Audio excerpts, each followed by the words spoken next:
بسم الله. السلام عليكم ورحمة الله وبركاته للمتتبعين القناة محمد الحارثي.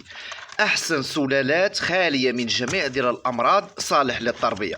غادي نعرفكم عليهم، غنصيفطوهم من الصديق ديالنا اللي كان خاصو القفص وكانت خاصه السلالة. صيفطنا ليه القفص ومن بعد ما وصلوا القفص وقادوا في المكان ديالو، اليوم غادي نصيفطوا ليه السلالة ديالو توصلوا لمدينته الدار البيضاء.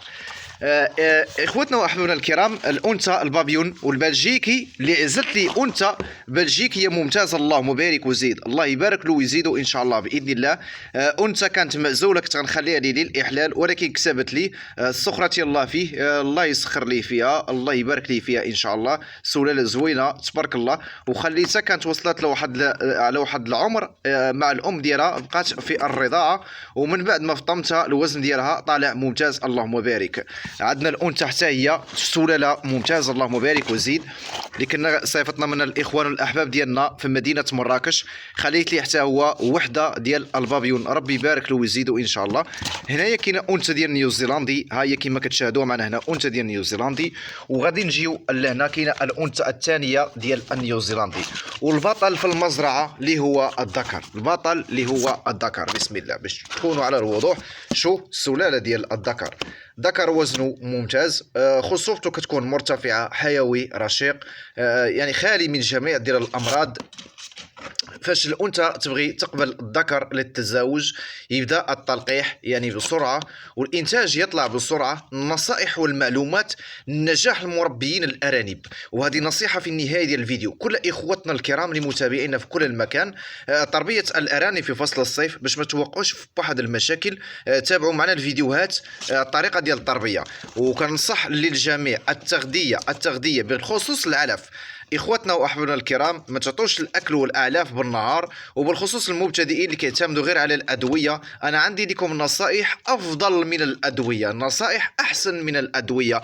واش المربي المبتدئ هو ياخذ الادويه وتوقع عنده اسباب موت الارانب والخساره ديال الارنب، مش الدواء. اخواتنا واحبابنا الكرام هو اللي ينقذ الارنب من الموت، المربي المحترف هو اللي ينقذ الارنب من الموت. ربي يبارك ويزيد ان شاء الله، ونتمنوا السخره لله للجميع، لكل الناس متابعينا في كل المكان. احنا محترفين مربيين في المزرعه، عاطين يعني القيمه للارنب، ومش غير القيمه، عندنا معلومه وعندنا خبره. كنشوفوا ارنب كله يعني من راسه الى ظهره، كنعرفوا المشكل اذا فيه مشكله. ما فيش مشكله. ما يجيش احد ويبدا يضحك عليك ويقول لك انا مربي الارنب انا كذا كذا، ويبقى يعاود في الكلام يعني عده المرات. كلمه واحده يعني فيها الفائدة، أرانب ممتازة، نعطيك المعلومة مش نبقى نوضح عليك أكثر. هنايا الأرنبة البلجيكية، أنا الأرنبة البلجيكية كتزوجها مع الذكر تعطيك أولاد يعني أنواع مختلفة، تعطيك بابيون، تعطيك نيوزيلندي. الأرنبة البلجيكية تعطيك عدة أنواع.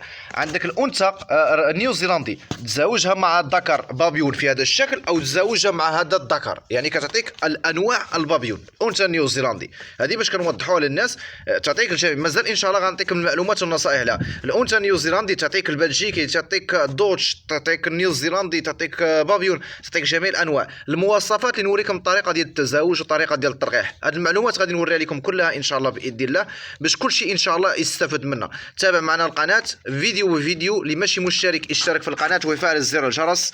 ما تنساش دعم فيديو بلايك دائما يوصلكم الجديد.